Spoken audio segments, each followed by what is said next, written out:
آئینی صوبے کے حوالے سے سرتاج عزیز کمیٹی نے کنسنسس بلڈ کیا تھا، اس کنسنسس کو تو تم نے تباہ کر دیا ہے، وہ کسی صورت میں ممکن نظر نہیں آ رہا۔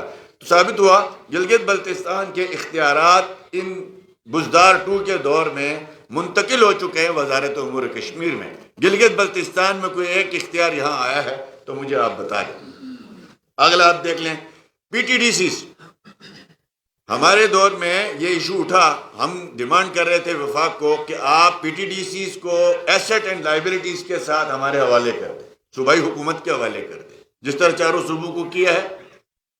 گنڈپور نے خط لکھا، ریکارڈ کا حصہ ہے، لا منسٹر صاحب ہمارے اورنگزیب صاحب یہاں بیٹھے ہیں، ہم نے کابینہ میں اس میں لے کے گئے، جس میں ہم نے ان سے یہ کہا، سوال پیدا نہیں ہوتا ہے، آپ اس خط میں لکھا تھا چونکہ آزاد کشمیر اور جی بی میں کیا کہتے ہیں کہ یہ ٹوریزم ایز اے پالیسی ان کو اختیار نہیں ہے، یہ سبجیکٹ فیڈرل کا، اس کو یہ معلوم نہیں تھا، 2018 میں ڈیوالو ہو چکا۔ اب ہم نے اس وقت یہ سٹینڈ لیا کہ پی ٹی ڈی سیز کو پروونشل گورنمنٹ کے حوالے کیا جائے ایسٹ اینڈ لائبلٹیز کے ساتھ۔ آپ کو معلوم ہونا چاہیے کہ ان کی جو ایسٹ ویلیو 2018-19 میں جو نکالی گئی ہے وہ 17 بلین ہے، 17 ارب روپے کی پراپرٹیز ہیں گلگت بلتستان میں پی ٹی ڈی سیز کی۔ گنڈپور صاحب نے آج کل زلفی بخاری، گنڈپور اور اس کے کچھ پرویز کھٹک صاحب کے رشتہ دار، یہ پی ٹی ڈی سیز کو ہڑپ کرنے کے لیے، لمبے لیز پہ لینے کے لیے آج کل جو ہے وہ تیاریاں ہو رہی ہیں۔ اچھا، آپ نے 2 سال سے پی ٹی ڈی سی بند کر دی۔ حیرانگی کی بات یہ ہے کہ ٹوریزم کا سیزن آیا گیا، چلو پچھلے سال کووڈ کی وجہ سے بند تھا، آپ نے اس سیزن میں پی ٹی ڈی سی کو کیوں بند کیا؟ یہ جو کروڑوں روپیہ، میں سمجھتا ہوں اگر اس سیزن میں پی ٹی ڈی سیز کھلتے تو نارملی انہوں نے 10 سے 12 کروڑ روپیہ کمانا تھا۔ یہ 10-12 کروڑ روپے کا کون ذمہ دار ہے؟ یہ کون دے گا؟ کیا اس بزدار 2 حکومت نے یہاں پہ کوئی اس حوالے سے کوئی بات کی، کوئی سٹینڈ لیا ان پی ٹی ڈی سیز کو کھلوائیں یا اس کو اپنے حصے میں لیں؟ یہ ثابت ہوا کہ یہ فیسیلیٹیٹر ہیں فیڈرل گورنمنٹ کے، جو نام نہاد چور، ڈاکو، چکے اور 2 نمبرے 28 گیرے بیٹھے ہیں، جو کبھی آٹے کا بحران پیدا کرتے ہیں، کبھی چینی کا، اوپر ایک گدھا بیٹھا ہوا ہے سب سے بڑا، اس کو یہ بھی معلوم نہیں ہوتا کہ کس طریقے سے کون سے معاملے کو ڈیل کرنا۔ تو یہ عوام کو لوٹنے کا ایک نیا گروہ سامنے آیا ہے، یہ جو 40 چوروں کا، لوگوں کو چور کہتے ہیں، سارے چور ان کے پاس بیٹھے ہوئے۔ اب آپ کے سامنے موجود ہے کہ پی ٹی ڈی سیز کے ساتھ جو کچھ ہوا وہ میں نے آپ کا عرض کر دیا۔ اب گنڈپور صاحب نے ہر جگہ میں آئینی صوبے کی بھی بات کی تھی، ضلع تو کہا تھا بن گئے ہیں، صوبہ بن چکا ہے، کہا تھا کہ نہیں کہا تھا؟ آپ کے سامنے ویڈیوز موجود ہیں نا، یہ آپ نے ہی انٹروڈیوس کیا، آپ نے خود رپورٹ کیا۔ ضلعوں کا تو کہا تو میرے ہاتھ میں ہے، میں آج چاہوں گا بناؤں گا، میں کل بناؤں گا، میں نے بنا لیے، کہتا میں نے بنا لیے۔ 4 اضلاع گلگت بلتستان کی منتخب حکومت نے تھرو پروسیس قانونی اس کی جو ہے وہ نوٹیفیکیشن کیا، اس کے لیے بجٹ ایلوکیٹ کیا، اس پہ عمل درآمد نہیں ہوا، اور انہوں نے کہا جی ہم بنائیں گے، ہم نے کہا جی ٹھیک ہے آپ بنا دیں، ہمارا مقصد یہ ہے لوگوں کو فیسیلیٹیٹ کرنا۔ اب آپ دیکھ لیں کہ آج 1 سال ہو گیا، کیا آپ کے 4 اضلاع کے حوالے سے کہیں سے کوئی خبر ہے؟ کوئی اس پہ امید؟ جس پہ گنڈپور کہتا تھا کہ یہ میرے ہاتھ میں ہے، میں بناؤں گا، کیوں نہیں بنا رہے؟ یہ ثابت ہوا انہوں نے انتخابی وعدہ کیا تھا داریل میں، تانگیر میں، روندو میں، یاسین میں، گپش میں جا کے، یہ کدھر گیا؟ یہ بھی آپ کے سامنے ہے۔ اگلا آ جائیں جی، بجلی کے حوالے سے آپ دیکھیں، یہ ہمیں کہتے ہیں کہ یہ کچھ بھی نہیں کر کے گئے، انہوں نے ایک ہی سبق یاد کیا، پچھلی حکومتوں نے کچھ بھی نہیں کیا ہے، ہاں وہ کچھ نہیں کیا جو تم کرنا چاہتے ہو، باقی تو سب کچھ کیا ہے۔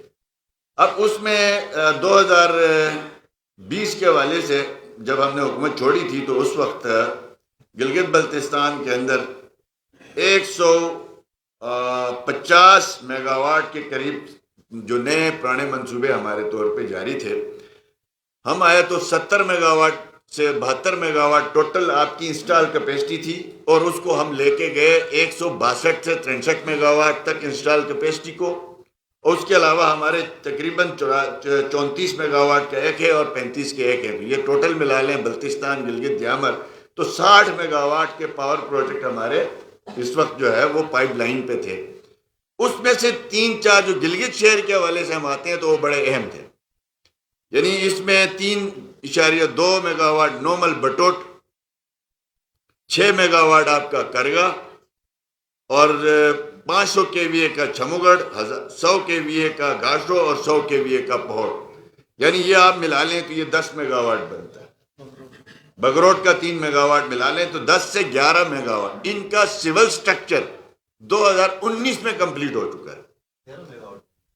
یہ تقریباً 13 میگا واٹ بنتا ہے۔ اب یہ 13 میگا واٹ بجلی جو گلگت میں ایڈ ہونی تھی، اس کے سول سٹرکچر کمپلیٹ تھا، اس کے صرف ٹی جے سیٹس کے ٹینڈر کرنا تھا، ہمیں کرنے نہیں دیا گیا۔ اس کے بعد چلو جی نگران حکومت آئی، اس کے بعد ایک حکومت آ گئی تھی۔ اگر ان کا ٹی جے سیٹس کا بر وقت ٹینڈر ہو جاتا تو اس سردی میں آپ کو 11 میگا واٹ بجلی اس سسٹم میں آنی تھی۔ ابھی ان کے وزراء اور نام نہاد لوگ جا کے پاور ہاؤسز میں ایسے وزٹ کرتے ہیں جیسے انہوں نے کہتے ہیں جی انہوں نے کچھ نہیں کیا، پھر انہی پاور ہاؤسز میں جاتے ہیں جن کو انہوں نے 2 سال اپنے نالائکوں سے ڈیلے کروا۔ پھر اس کے اوپر نہ انہوں نے نیا منصوبہ کوئی دیا، نہ بجلی کی جو ہے وہ بچت کرنے کے لیے کوئی طریقہ کار سوچا۔ میں ہر میٹنگ میں کہا کرتا تھا ہمارے اپنے ساتھیوں کو بھی اور بیوروکریسی کو بھی، 1 میگا واٹ بجلی بنانے کے لیے 30 سے 40 کروڑ روپے چاہیے اور کم سے کم 3 سال چاہیے۔ آپ اگر 5 کروڑ روپے سسٹم میں صحیح طور پہ انویسٹ کرتے ہیں تو 5 سے 6 میگا واٹ بجلی آپ سیو کر سکتے ہیں۔ لہذا ہمیں اس طرف زیادہ دھیان دینا چاہیے، ٹائم بھی کم ہوتا ہے اور آپ کے کم سے کم خرچے پہ ہوتا ہے۔ اس کے لیے ہم نے سمارٹ میٹر، سمارٹ کیبل کا نظام شروع کیا، ماسٹر پلان ہم نے ایک پروجیکٹ بنایا آپ کے نگر سے لے کے اس طرف، اور اس کو چالو بھی کیا، اپنے دور میں ہی کیا، اس کے 100% نتائج بھی آئے۔ اس کے بعد دوسرا جو ہے وہ تھا کھومر سے لے کے جٹیال تک کا۔ اس پروجیکٹ کو گزشتہ 1 سال میں گھما کے اس کا ٹینڈر کبھی اس طرف کبھی اس طرف پھینک کے اب جا کے اس کا ٹینڈر ہو کے اس پہ کچھ کام نظر آ رہا ہے، لیکن اس میں بھی جو کیبل ہے وہ مس کر دی گئی ہے۔ ایشو یہ ہے کنڈو کا، اگر آپ سمارٹ میٹر لگا دیں، انرجی میٹر، سمارٹ میٹر آپ ٹرانسفارمر میں لگا دیں چاہے گھروں میں لگا دیں، لیکن اگر آپ کے پاس کیبل نہیں ہے سمارٹ تو پھر وہ کنڈو والا نظام ٹھیک نہیں ہو سکتا۔ تو اب میں نے پچھلے دنوں پوچھا محکمے سے کہ آپ کے پاس کوئی پالیسی جو ہم نے دی ہوئی تھی، کیا تھا آپ کی وہ پالیسی ڈاکومنٹ مس ہوا ہے؟ ہم سے پوچھ رہے تھے تو میں نے، میرے پاس ایک کاغذ پڑا ہوا تھا، بھیج دیا۔ وہ یہ تھا کہ یہ جو ٹرانسفارمر کے اوپر جو میٹر ہم لگا رہے تھے، ہمارا منصوبہ یہ تھا کہ آپ اگر کسی محلے کو انسینٹیو دینا چاہتے ہیں تو آپ دے نہیں سکتے، اس لیے کہ بھئی وہ فیڈر اتنا بڑا ہے کہ پورے ایریے میں آف کرنا پڑتا ہے، ایک کو آن نہیں کیا جا سکتا۔ اس کے لیے ہم نے پلان یہ بنایا تھا کہ ٹرانسفارمر کے اوپر سمارٹ میٹر لگایا جائے اور وہاں اس ٹرانسفارمر کا کنٹرول روم سے ڈائریکٹ رابطہ ہو، اور اگر اس محلے کے لوگ تعاون کرتے ہیں، بجلی کا بل صحیح ٹائم پہ دیتے ہیں اور اس کے علاوہ وہاں پہ کم سے کم بجلی یوز کرتے ہیں، ایک ان کے ساتھ ایگریمنٹ ہوتا ہے، تو آپ اس محلے کو ڈائریکٹ انسینٹیوائز کر سکتے ہیں۔ یہ اس نظام کا حصہ۔ اس کے بعد آپ پورا پروجیکٹ اٹھا کے دیکھ لیں، اس کے لیے کوئی پیسہ نہیں سوائے ہمارے اس دور کا 2018 کا جو پروجیکٹ ہے، اسی پروجیکٹ کو لے کے یہ پھر رہے ہیں، یہ آ کے پریس کانفرنس کرتے ہیں ہم انرجی سیونگ پہ بڑا انویسٹمنٹ کر رہے ہیں۔ اس پہ کر رہے ہیں، کوئی اسکیم تو ہمیں دکھاؤ، کوئی پروجیکٹ تو دکھاؤ، وہ سرے سے ہے ہی نہیں۔ آپ کا 20 میگا واٹ ہینزل ہم نے 2018 میں ٹینڈر کیا 10 ارب روپے میں، 12 کہہ چکے ہیں، یہ بھی ایک چارج شیٹ کا حصہ ہے۔ آپ نے اسی کو 2020 میں آ کے دوبارہ 21 میں آ کے ٹینڈر کیا تو کتنے پہ کیا؟ 13 ارب پہ۔ پھر انہوں نے ایک نیا دھندا شروع کیا جو اسلام آباد میں جو ان کے بڑے مافیاز جو بیٹھے ہیں، میں معذرت کے ساتھ عرض کروں گا، وہ یہ کہ ہمیشہ اصول یہ ہوتا ہے ایک PC1 بنتا ہے، اپروو ہوتا ہے، اس کا ٹینڈر ہوتا ہے، ٹینڈر کاس کے بعد 30-40% اس پہ کام ہوتا ہے، پھر اس کے بعد اس کی ضرورت پڑنے پہ ریویژن ہوتی ہے۔ یہ اگر مافیا نہیں ہے تو کیا ہے، آپ دیکھ لیں۔ انہوں نے ایک پرنسپل ڈیسیجن لیا کہ اب PC1 کاس کے اوپر ٹینڈر نہیں ہوگا، بلکہ ٹھیکیدار جو ریٹ دے گا اس ریٹ کے اوپر ریوائز PC1 سبمٹ ہوگا ایڈوانس میں، اناؤنس کر دیا۔ اب 4 ٹھیکیدار ہیں، ان کو معلوم ہے کہ بھائی اس PC1 نے تو ریوائز ہونا ہی ہونا ہے، تو مل کے اب FWO، NLC یا فیصل واڑہ کی کمپنی یا فلاں کی کمپنیاں یہ مل جائیں گے، یہ مل کے کیا کریں گے، 10 کروڑ کا پروجیکٹ کا وہ 30 کروڑ دیں گے، اور اس کے بعد چونکہ اس کو ریوائز کر کے ہی آپ کو دینا ہے۔ ہیزل اسی طرح ہوا، ہیزل میں ابھی کام شروع نہیں ہوا، ریوائز پہلے ہوا۔ اب جو ہے وہ جامر بادشاہ ڈیم کام بعد میں شروع ہوا، ریوائز پہلے ہوا۔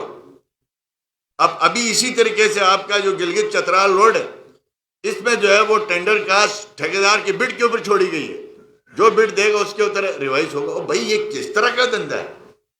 یعنی آپ ٹھیکیداروں کو وہ بھی من پسند، یہ کہ نہیں ہمارے لوکل ٹھیکیدار تو کوالیفائی بھی نہیں کرتے اس پہ.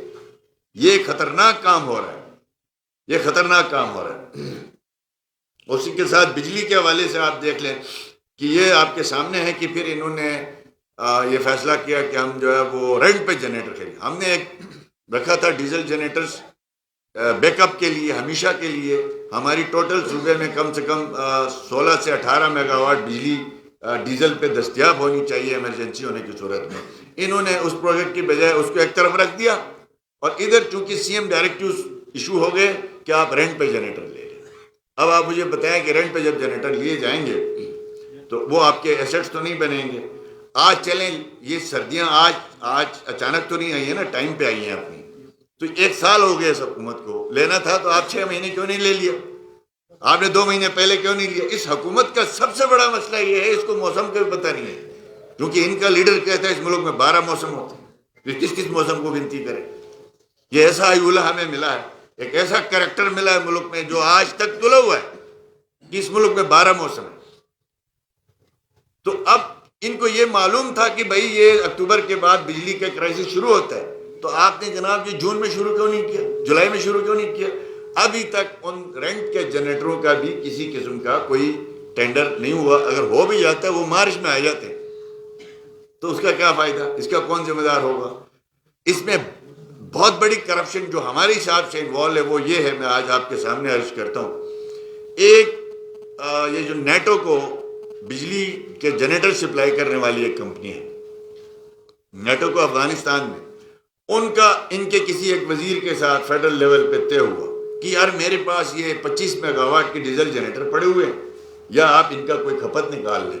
یہاں آ کے انہوں نے یہ منصوبہ بنا لیا.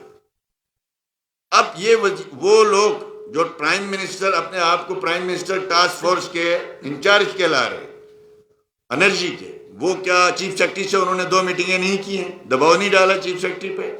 کیا انہوں نے سیکرٹری واٹرنگ پاور پہ جا کے دباؤ نہیں ڈالا ہے کہ آپ ہمارے یہ جو ڈیزل جنریٹر ہیں یہ لے لیں رینٹ پہ بغیر ٹینڈر کے؟ یہ ایک پیچھے ایک پلان بناتے ہیں، اس کے لیے پھر کاغذ بناتے ہیں.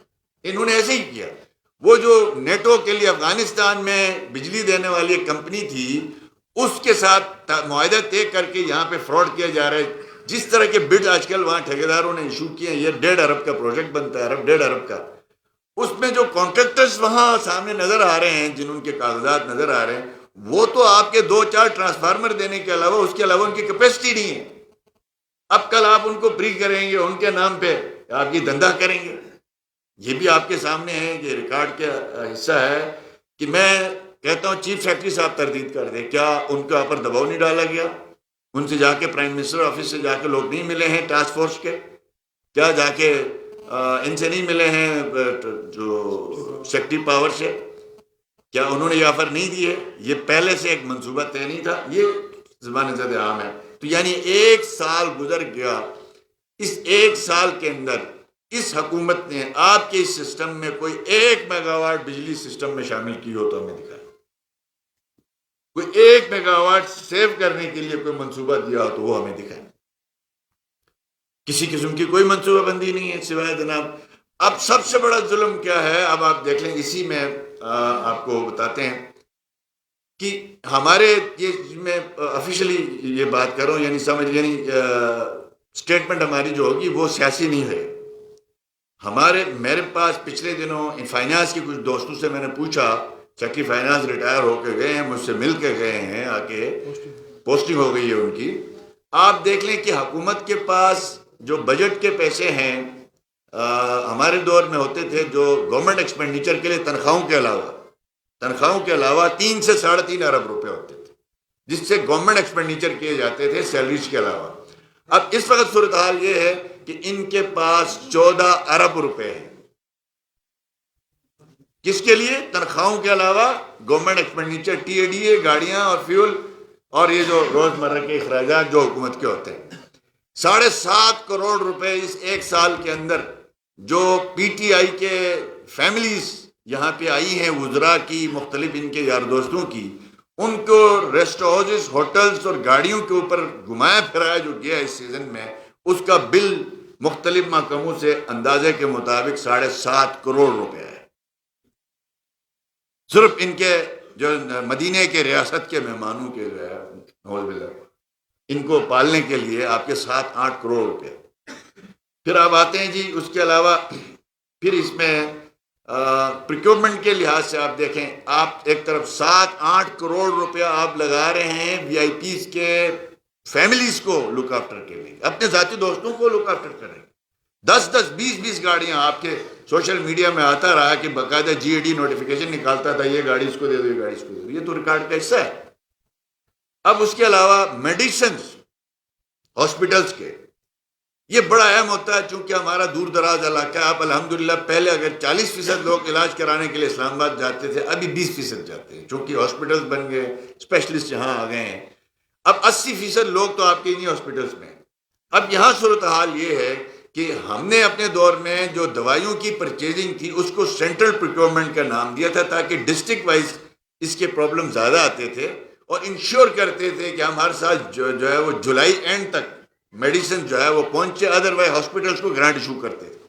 اب اس دفعہ یہ ہوا کہ پتہ نہیں اس کے پیچھے کیا ان کا راز ہے، اور جب بڈ ہوتی تھی ڈسٹریبیوٹرز کی آپس میں تو وہ ایک چیز 5 روپے کی جو ہے وہ 2 روپے تک بھی آتی تھی۔ انہوں نے کہا نہیں جی ہم نے مینوفیکچر سے لینا، اور یہ ریکارڈ کا حصہ ہے۔ جی بی کی دوائیوں کا ڈائریکٹ مینوفیکچر کے لیے نوٹس کیا گیا اور ان کا ٹینڈر جی بی ہاؤس میں ہوا۔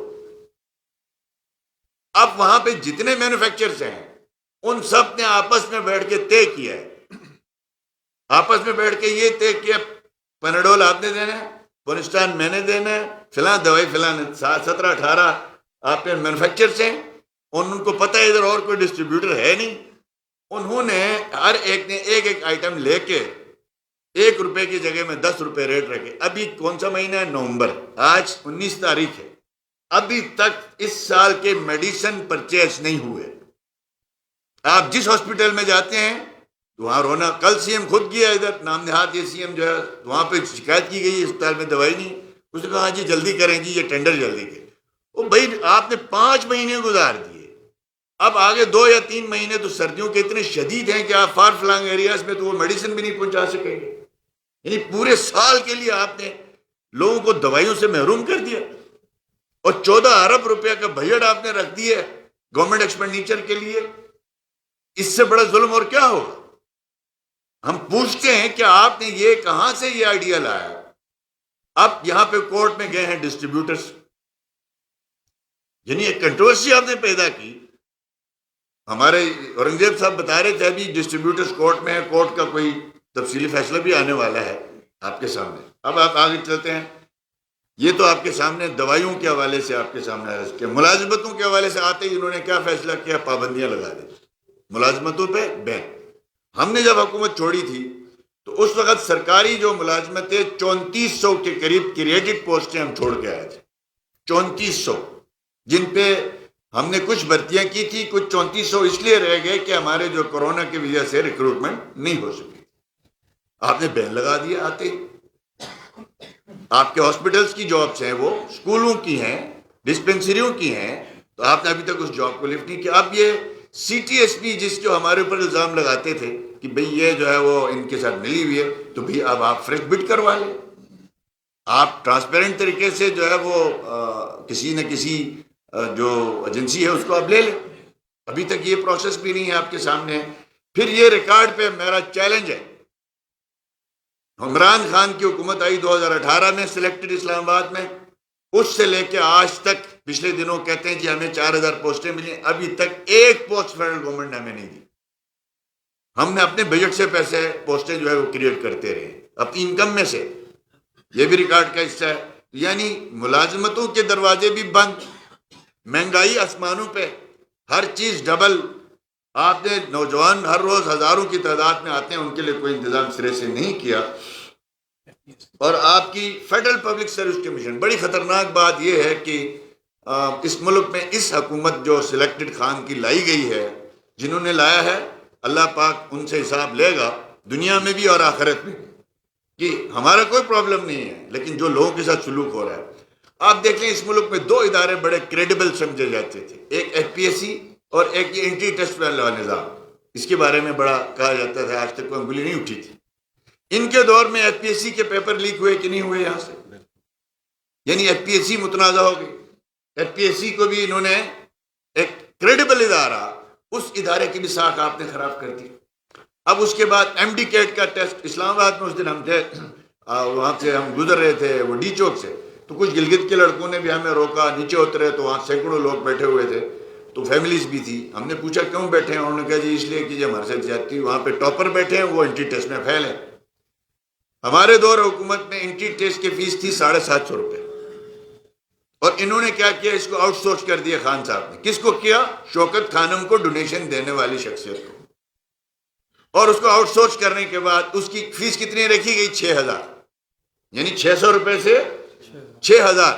کتنے بچے اپیئر ہوئے؟ 2 لاکھ. 2 لاکھ ضرب 6000 کر دیں، ارب میں رقم بنتی ہے. اور اس کمپنی نے بٹ وصول کرنے کے بعد، یعنی کوالیفائی کرنے کے بعد، وہ سافٹ ویئر ڈھونڈ رہا تھا. یعنی اتنی نالائق، یعنی کرپٹ، یعنی اس سے بڑا مافیا اور کیا نہ ہو. کہتا خان بڑا خان ایماندار ہے، اس کی جیبوں میں پیسے ڈالے جا رہے ہیں، جو اس کا ڈونر ہے وہ سب سے بڑا اس کے لیے جو ہے وہ کرپشن کرتا ہے اور لا کے اس کو دیتا ہے. اسی طریقے سے آپ کی آ جائیں جی سب سے اچھا پروجیکٹ گلگت بلتستان میں ہمارے بجٹ جتنی رقم اس کے اندر انوالو ہے ٹوٹل انوالو، وہ آپ کے ایفات کا پروجیکٹ ہے. اس میں نواز شریف صاحب نے گلگت بلتستان کے لیے یہ پروجیکٹ دیا تھا. 8 لاکھ زمین آباد کرنی تھی، فارم ٹو مارکیٹ سڑکیں بنانی تھی، چینل پہنچانے تھے.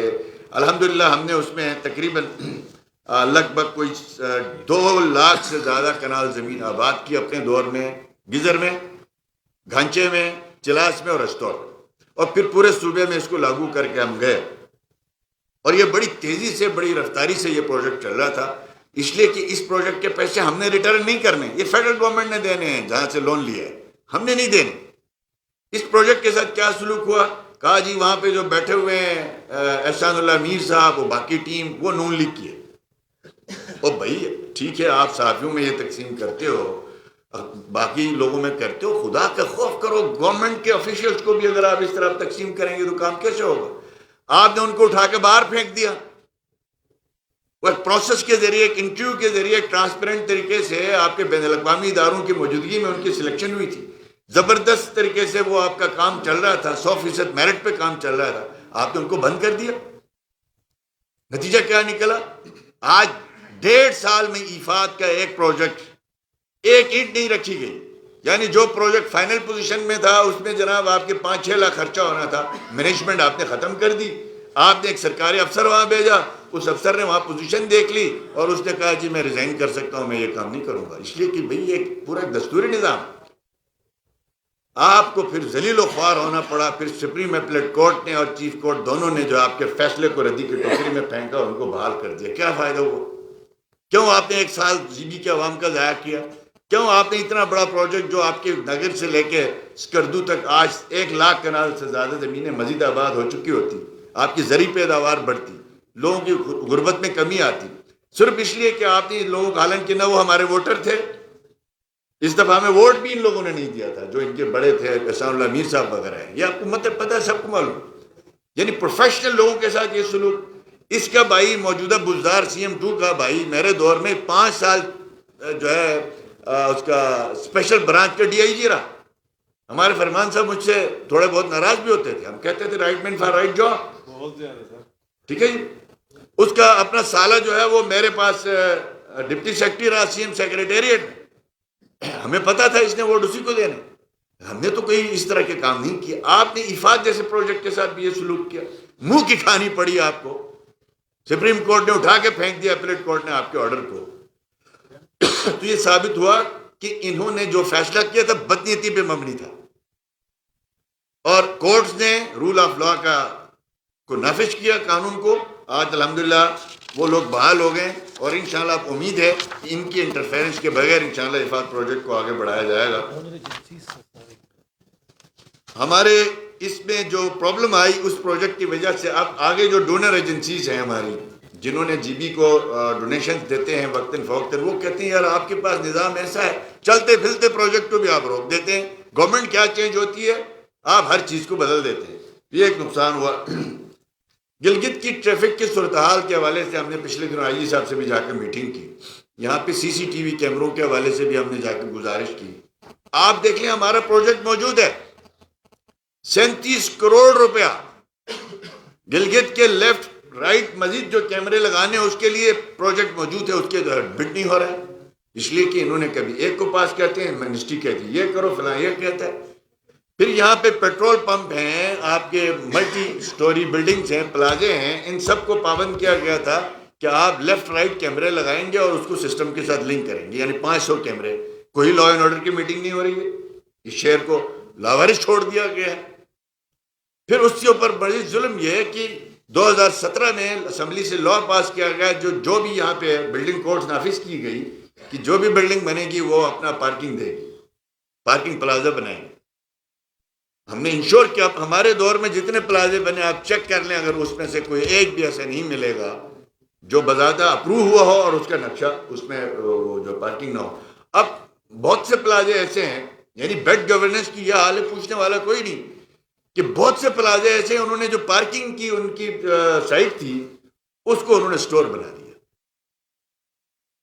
بڑے بڑے سٹور ہیں، ان کے باہر آپ دیکھ لیں گاڑیوں کی لائن لگی ہے، ٹریفک رینگتی نہیں ہے، اس لیے کہ جو پارکنگ تھا ان کا کوئی پوچھنے والا نہیں ہے، مہانہ کو اپنے لیے سٹور بنا دیا۔ اسی طریقے سے آپ کا جو گیس سلنڈر ہے، جو آخری میں آپ سے عرض کر دیں، یہ بڑا دعویٰ کرتے تھے کہ بلین ٹری سونامی، گاڑیاں نظر آ رہی بلین ٹری سونامی کی۔ اب آپ دیکھ لیں بھائی یہ بلین ٹری سے ٹھٹرتے رہے ہیں، آپ نے جو کہ موسم کا خیال رکھنا ہے، آپ نہ کاٹیں، کون کاٹے گا، کون نہیں کاٹے گا۔ اسی طریقے سے آپ کے ویسٹ مینجمنٹ کا بارہ ہم نے اس حکومت کو کہا بھائی شہر بڑھ رہا ہے، آبادی بڑھ رہی ہے، مزید اکوپمنٹ کی ضرورت ہے، مزید ایچ آر کی ضرورت ہے، آپ اس میں جو ہے وہ کیپیسٹی کو انہانس کریں۔ نہیں جی، یعنی جب ہم نے شروع کیا تھا تو یہ کوئی 54 ٹن ویسٹ ہوتا تھا اس شہر میں، اور جب ہم نے اینڈ کیا 2020 میں تو یہ تقریباً 80-82 ٹن تک چلا گیا تھا۔ اب یہ 102-103 ٹن روزانہ کی ویسٹ کلیکشن کرنی ہے، آپ کے پاس اکوپمنٹ نہیں ہے۔ یعنی آپ نے اب آپ دیکھ لیں، یا تو یہ ہونا کہ پیسوں کی کوئی کمی ہو تو ہم کہیں گے چلو یار کوئی بات نہیں، پیسے تو وافر ہیں، پیسے تو آپ کے پاس آ گئے ہیں، ڈیولپمنٹ میں نہیں ہے، آپ کی شاہ خرچوں کے لیے۔ سمپل آپ کو آپ بتا دیتے ہیں کہ ٹوٹل آپ کی جو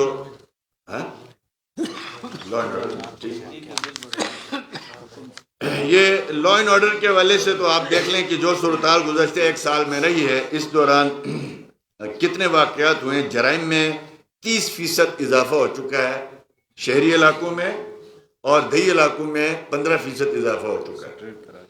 آپ کی چوری ڈکیتیوں کے وارداتوں میں اضافہ ہو چکا ہے۔ کسی قسم کا کوئی یہاں پہ حکومت کی طرف سے، ہاں بیوروکریسی پولیس اپنے کہیں جو کچھ کیا لیکن ان سے پوچھنے والا کوئی نہیں ہے۔ تو یہ ساری چیزیں آپ کے سامنے ہیں، یعنی کہیں پہ بھی سروس ڈیلیوری نظر نہیں آ رہی، پیسے ان کے پاس ہیں، اب وہ پیسے خرچ کہاں ہو رہے۔ 23 رکنی ان کی نام نہاد سلیکٹڈ جو ہے وہ ایک اسمبلی میں ان کی پارلیمانی پارٹی ہے، 23 رکنی۔ اوریجنل تو یہ 7 لوگ تھے، اس کے بعد جو ہے پلس کرتے کرتے MWM بھی ملا کے یہ 23 ہو گئے۔ 23 میں ہمارے دور میں ہماری جو صوبائی کابینہ ہوتی تھی، ہماری صوبائی کابینہ 14 سے 15 کے درمیان ٹوٹل ہمارے لوگ تھے، کوارڈینیٹر مشیر ملا کے ٹوٹل۔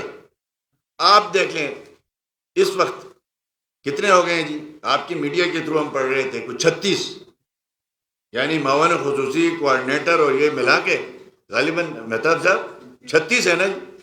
تو اب 36 لوگ آپ نے بٹھا دیے، 4 آپ کے ٹوٹل ممبر جیتے ہیں 8 کے اوپر آپ نے 36 لوگوں پہ مشتمل حکومتی، اب تم کو گاڑی دے رہے ہیں، ان کو تنخواہ، یعنی جو چیف الیکشن کمشنر کا پہلا آفس ہوتا تھا نا جی، وہ آفس آج کل ایک معاون خصوصی صاحب کا ہے، ایک باقیوں کا اس سے بڑے ہوں۔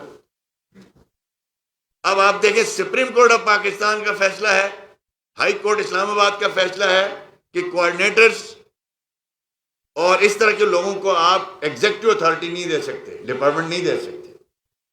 آپ نے یہاں پہ ٹیبل پہ رکھ کے بڑے بڑے محکموں کا قیمہ بنا رہے ہیں، پھر اس کا ہر ایک ٹکڑا ہے کہ کوآرڈینیٹر کو دے رہے ہیں، پاپولیشن ایک کو دے دیا، ویلفیئر ایک کو دے دیا، انڈسٹری ایک کو دے دیا، منرل دوسرے کو دے دیا.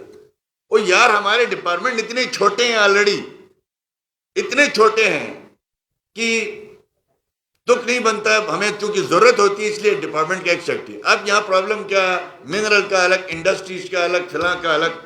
اب آپ نے کوآرڈینیٹر الگ کر دیا، وزیر الگ کر دیا، تو وہ بن نہیں پا رہی. وہ ڈیمانڈ کر رہے ہیں جی اس کی سیکٹری کے جی ایل الگ کرو، یعنی آپ مزید سیکٹریز کی پوسٹیں کریٹ کریں. تو بد انتظامی، کرپشن کی ایک انتہا ہے. وہ آپ کے سامنے ہے. یہ ایک سال گلگت بلتستان کا تاریخ ترین دور ہے. جھوٹے وعدے قوم کے سامنے ایک ایک ہو کے سامنے آ گئے ہیں، اور اس میں وہ ادارے بھی ننگے ہو گئے ہیں جنہوں نے ان کو لانے میں اپنا سب کچھ کردار چھوڑ کے.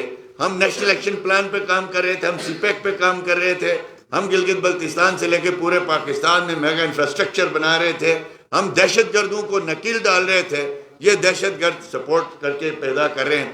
آپ دیکھ لیں ٹی ایل پی نامی تنظیم، جس کو ایک دن پہلے کہا گیا کہ را فنڈڈ ہے، را سے اس نے پیسے لیے، اس کو ہم بین کر دیتے ہیں.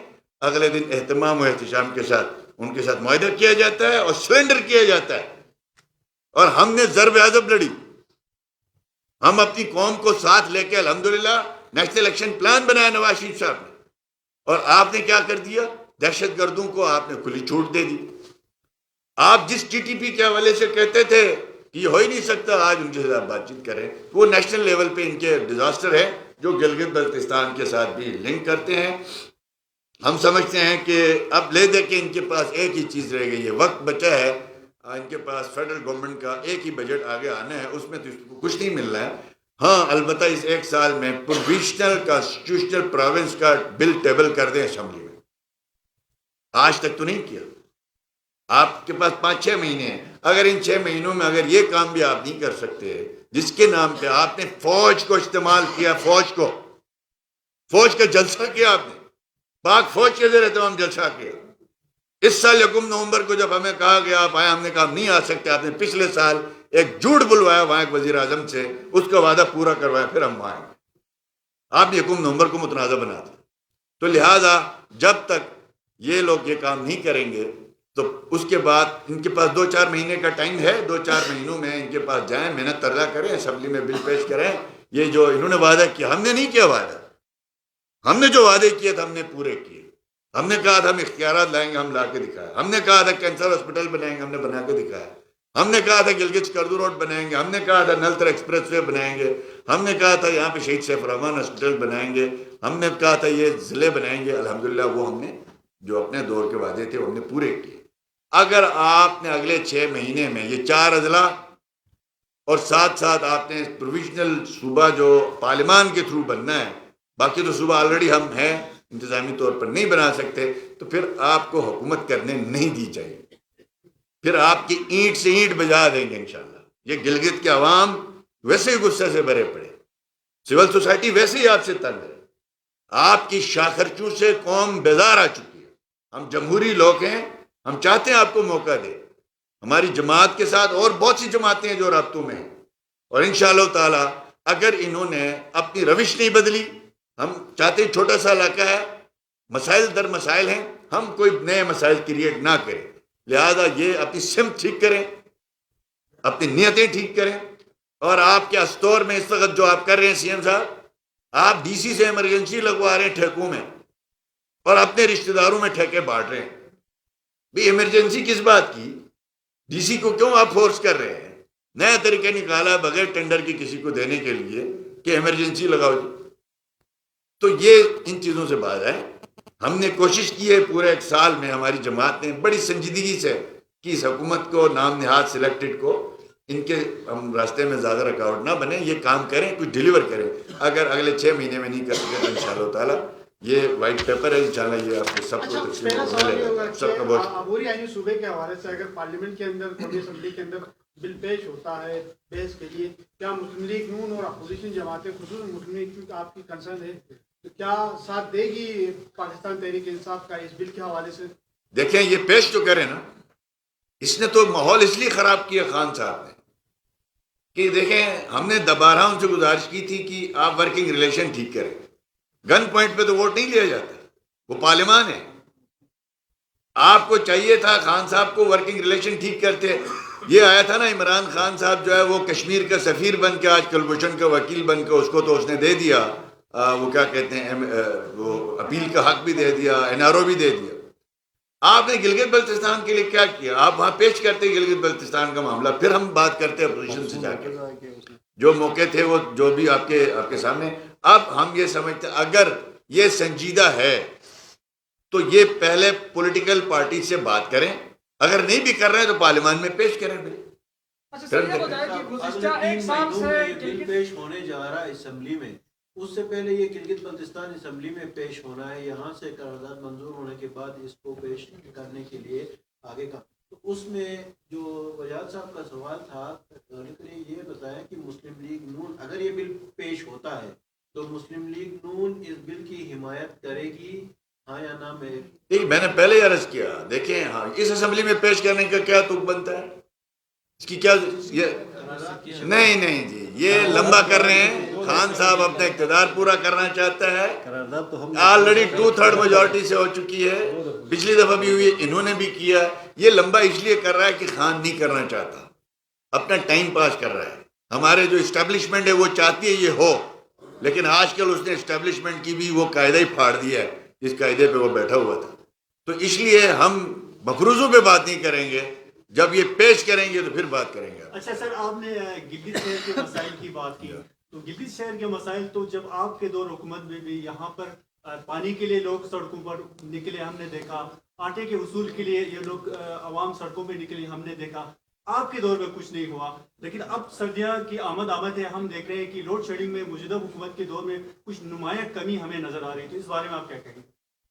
نہیں, آپ نے ہمارے دور کی ایک فوٹیج لائیں دکھائیں, ہمارے دور کی کوئی, آپ میڈیا میں ہے نا, مجھے خبر لائیں دکھائیں کہ جس میں جو ہے وہ لوگ جو ہے وہ آٹے کے لیے سڑکوں پہ ہو یا لائنیں لگا کے بیٹھے ہو, کوئی ایشو کھڑا ہو, کوئی دھرنا ہوا ہو, مجھے دکھایا, وہ دکھایا. کوئی ہمارے اس دور میں کوئی بجلی کے پانی کے ایشوز تھے, ہم نے حل کر دیے تھے. اس کے بعد آپ دیکھ لیں کہ کوئی اس کے بعد 5 سال میں کوئی ایک دھرنا مجھے دکھائے پانی کے لیے ہوا ہو, کوئی جلسہ ہوا. ہاں ایک جگہ میں ہوئے تھے, اس ایشو کو ہم نے ایڈریس کیا.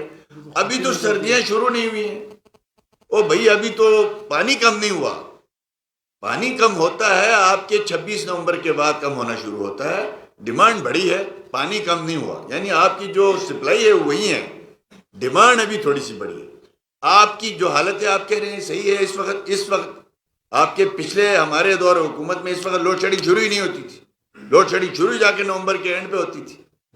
ابھی جا کے آپ کو اس سال 1.5 سے 2 گھنٹے سے زیادہ بجلی ملنے کا کوئی, آپ دیکھیں گرمیوں میں ہوئی کہ نہیں ہوئی لوڈ شیڈنگ؟ 2 گھنٹے سے. مجھے اگر آپ مہربانی کر لیں, ہمارے دور کو ضرور تنقید کریں, لیکن اس کا کوئی ثبوت بھی دیں. سر یہ بتائیں کہ گزشتہ ایک سال سے گلگت بلتستان ہم نے دیکھا اپوزیشن جماعتوں کے درمیان کنسنسس نہیں ہے, جیسے وفاق میں جس طرح پی اور نون لیگ کا اسی طرح گلگت بلتستان میں نہیں ہے.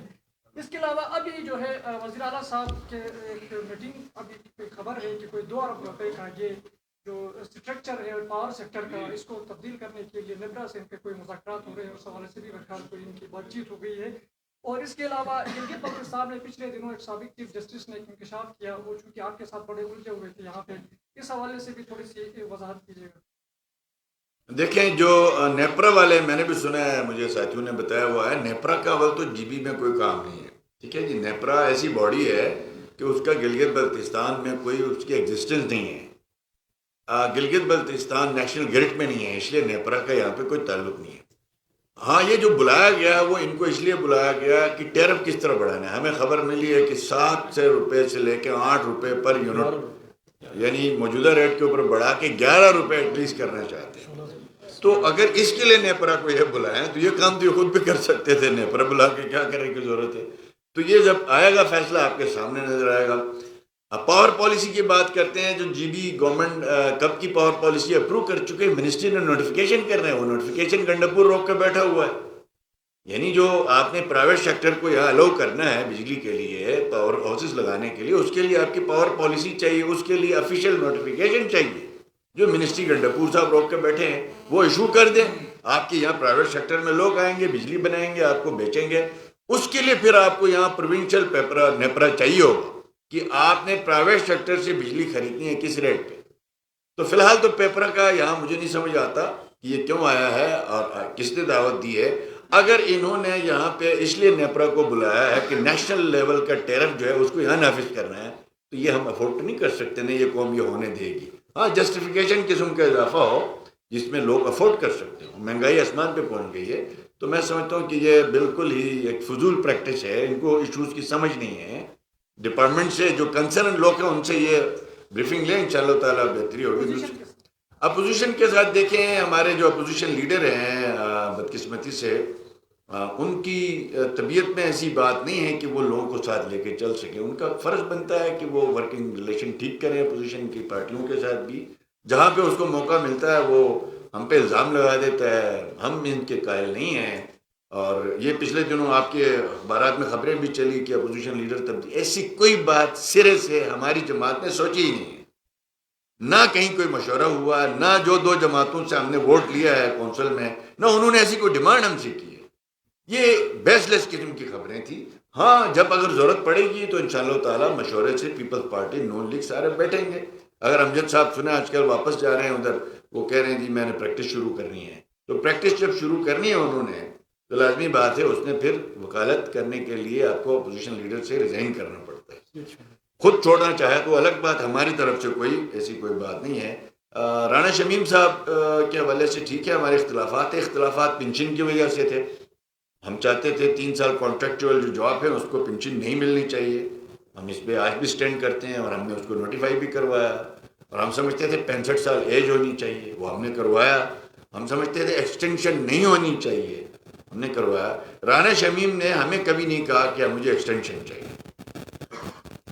اب اس نے اپنا ایک بیان حلفی جب موقع مناسب جا کے دیا ہے.